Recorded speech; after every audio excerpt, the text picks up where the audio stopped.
Hello everyone.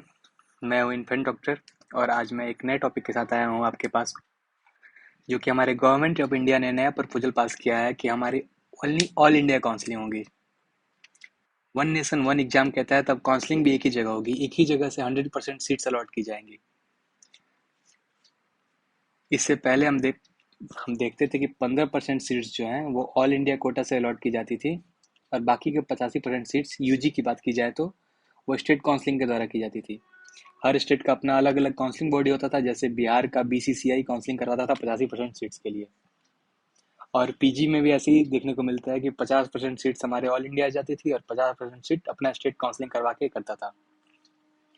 तो अब government ने स्कीम पास किया है कि अब सारी काउंसलिंग एक ही जगह होगी और सारे निर्देशों को फॉलो किया जाएगा। अभी भी रिजर्वेशन पॉलिसी उतना ही रहेगा, 50% सीट्स ही ऑल इंडिया के लिए रहेगा और 85% सीट्स हमारे यूजी कैंडिडेट्स का स्टेट्स में रहेगा। बट अब प्रोसेस अलग हो जाएगा।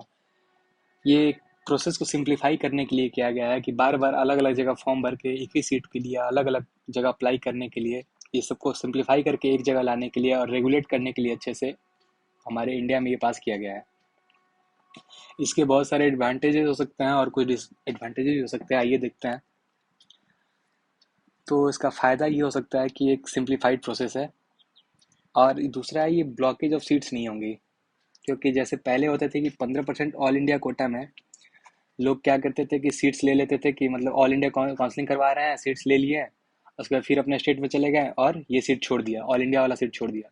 तो ये सीट जो छोड़ते थे वो ऑल इंडिया में नहीं बचता था, वो उनके स्टेट में चल जाता था। जिस कॉलेज का सीट छोड़ा है वो उस स्टेट में चल जाता था। जैसे कि आसाम वगैरह का सीट जो लास्ट में मिलते थे, जैसे कि ऑल इंडिया का जितना कटअप गया है उसके लास्ट में आपको आसाम वगैरह का सीट मिलता था, तो वो ज़्यादातर छोड़ के और बच्चे अपने अपने स्टेट में चले आते थे। उसके छोड़ने का कारण होता था कि वो सारा स्टेट कोटा में चल जाता था और वहाँ पे कटअप गिर जाती थी, जिसके कारण बहुत सारे बच्चे, जैसे जिन रीजन्स का कटअप हाई जाता है वहाँ के बच्चों को सीट नहीं मिल पाती थी, और बहुत ही कम मार्क्स पे दूसरे जगह के बच्चे सीट उठा लेते थे। ये सब बहुत सी प्रॉब्लम होता था और सीट ब्लॉक करके रखते थे। इसके कारण बहुत ही बच्चों को नुकसान होता था और सीट खाली भी रह जाती थी। इसके कारण अब आने में अगर एक एक एग्जाम एक काउंसलिंग रहेगा तो इसके कारण होगा कि फ्रॉड और चीटिंग से भी बचा सकता है। क्योंकि स्टेट में बहुत तरह की बातें होती हैं कि जैसे बिहार यूपी में बहुत ही इन्फ्लुएंशियल पर्सन आते हैं, वो स्टेट काउंसलिंग को इफेक्ट कर सकते हैं। लेकिन अगर सेंट्रल काउंसलिंग होगा तो वहाँ पे बहुत चीज़ देखा जाएगा और ज़्यादा लोगों का नहीं चल पाएगा पैरवी वगैरह। तो ये भी एक बेनिफिट में देखा जा सकता है इसको। लेकिन बहुत सारे स्टेट इसको अपोज करना स्टार्ट कर दिए। जैसे तमिलनाडु ने अपना पहला ऑब्जेक्शन लगाया है। उनका कहना है कि इससे आगे लॉन्ग टर्म में रिजर्वेशन पॉलिसी डिस्टर्ब हो सकता है।